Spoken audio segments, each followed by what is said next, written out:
Hello.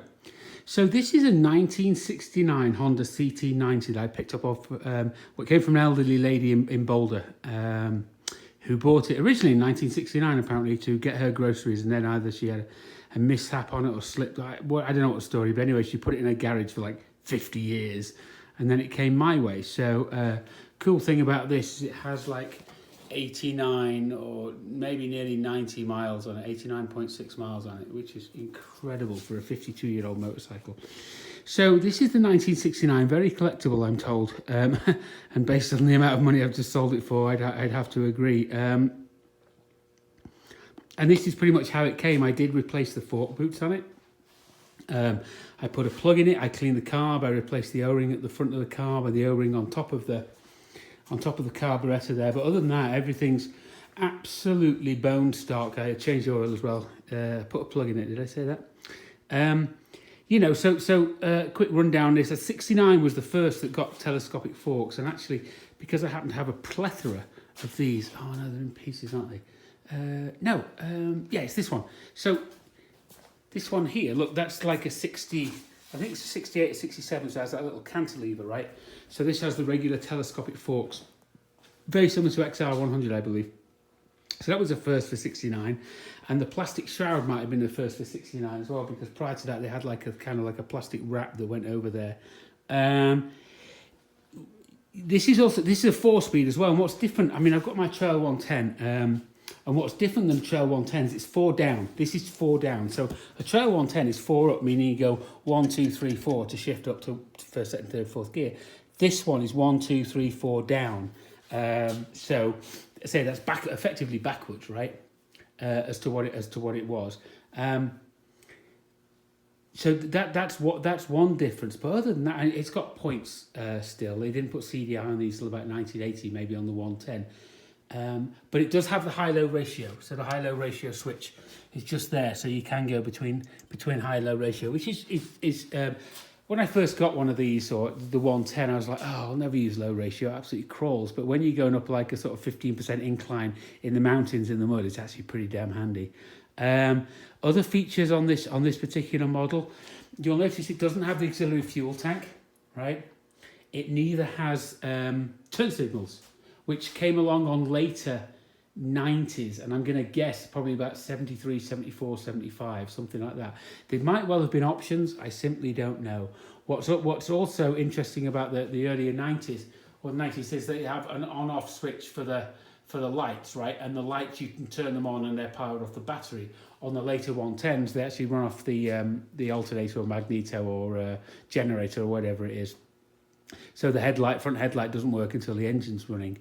What's also interesting about the Trail 90s is even though it's a points motor, you won't get a spark unless you've got a battery.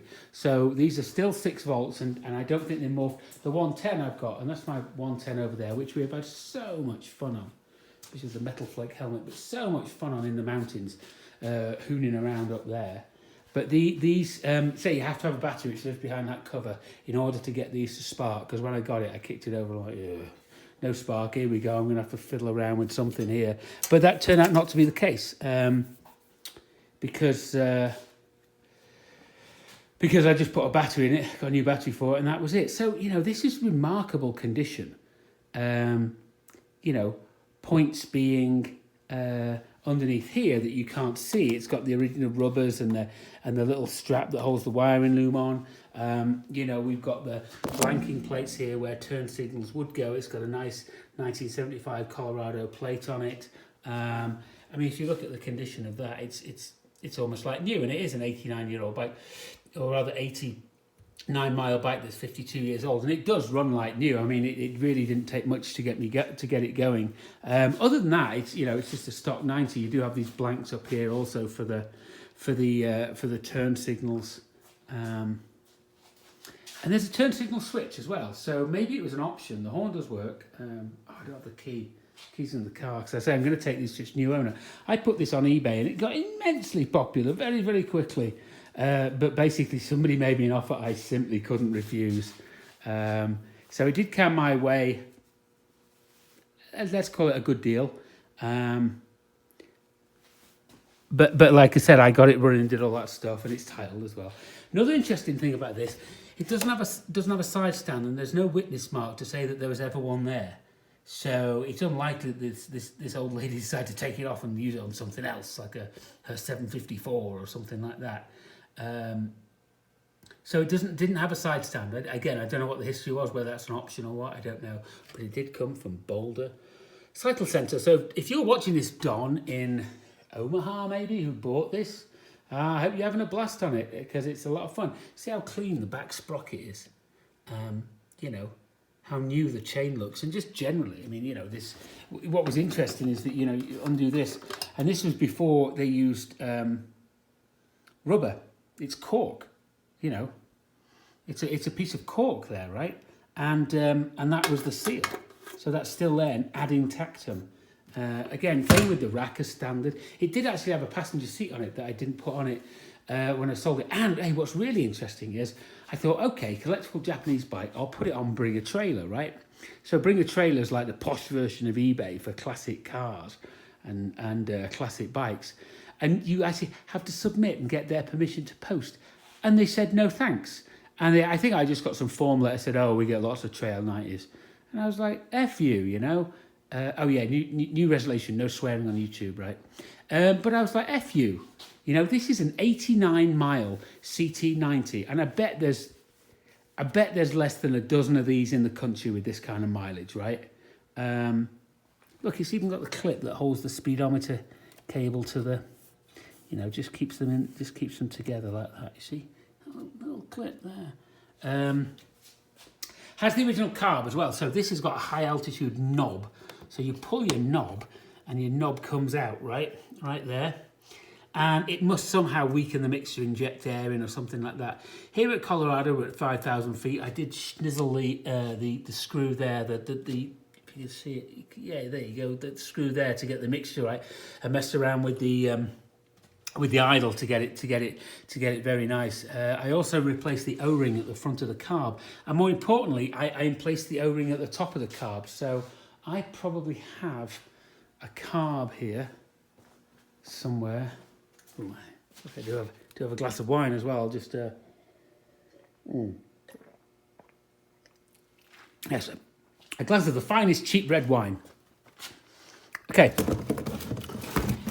here's carb. So it's an O-ring that goes on here, right, and it seals where the slide screws in. Replace that O-ring.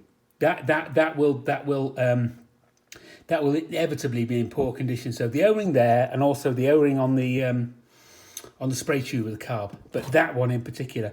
And, you know, and you can go to Mr. Honda, or if you get Ace Hardware, they just have a series of metric O-rings. But replace that O-ring. And what I actually also did on this as well, I can't see, but where I don't have one to hand either. But where the throttle cable goes in the top of the slide cap, the slide screw, there's a rubber boot, and I actually used a little snap ring on that to make sure that was in place. You know, and that's sealed, because if it drags in air, if you kick your CT90 110 whatever over, and the idle takes off and it just doesn't know where to go and it just keeps revving and you're not sure why, it's those O-rings. It's air getting in through the top. So replace those two, replace that O-ring and make sure that boot on top of the carburetor is fine. There's not a lot else to say about this other than the fact that it sold for what I believe to be a quite, I won't say unbelievable, but a very large amount of money. But in talking to a friend of mine in the UK, he says that bog seats, which is what we call them over there, bog seats have gone crazy in the United Kingdom. You know, and I've sold a couple to go out of the country, and I suspect I'm going to be selling some more as I have a bit of they're bred in the night, and I've got a pile of them.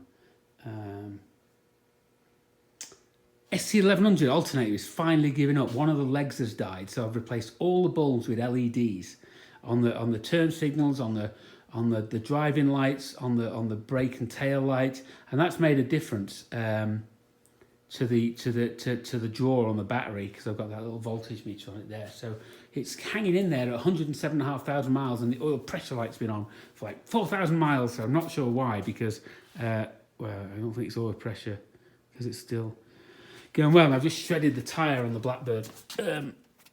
with our indulgence in Wyoming. But there's actually, it's actually got through to the bare metal there, so I'm going to get a new one of those. Well, in fact, the new tyres there, I'm going to get it fitted.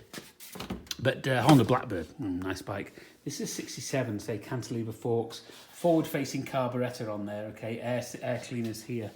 Whereas on this one here, the air cleaners up the side behind here, and I did take a look at it, and needless to say, it looks like brand new. So there were a couple of marks on this, a little bit of scrapes on the fender, a couple of marks on this plastic thing here. Let's call it the sheath. A couple of marks on the sheath, but you know, staggeringly clean, this thing. And I did get some dust off it and give it a bit of a polish, but you know, nice little speedometer there as well, you know. But yeah, so you know, but ladies and gentlemen, be aware that your local Honda dealer will have the CT125 in, and I know Greg at Interstate Honda's only been able to get 3 or 4 of them all year, right? And they're knocking out at about $4,200. If you want the nostalgia of something like this and want to pay that kind of money, but here you are. If you want to pay a little bit less, you know, and get a 110 that are going around $2,000, $2,500, they're a good bike. But if you buy the new one, it's got disc brakes, it's got fuel injection, it's got LED lights. It might have electric start, but I don't know. But I did read somewhere it does 145 to the gallon. So, you know, I expect that once they're available, because Greg said he could have sold 1 million of them, but he can't get them. But once they're available, they're probably around the $4,000 mark, and I expect used prices to go down. But yeah, my friend in England said bog seats have gone through the roof. Anything bog seats has gone crazy, he said, and I can believe that. So hopefully I'll be able to source some more of these. They don't seem to be in too bad a supply. So a 1969 Honda CT90, I think it might be called a K1. Again, 89 miles, absolutely superb OEM condition, and I hope that Don, when he gets it, I'm going to drop it off tomorrow, and a friend of his is going to pick it up. I hope when he gets it, he'll have as much pleasure out of it as I did, or my bank account did anyway. All right, so thank you very much. Have a nice day.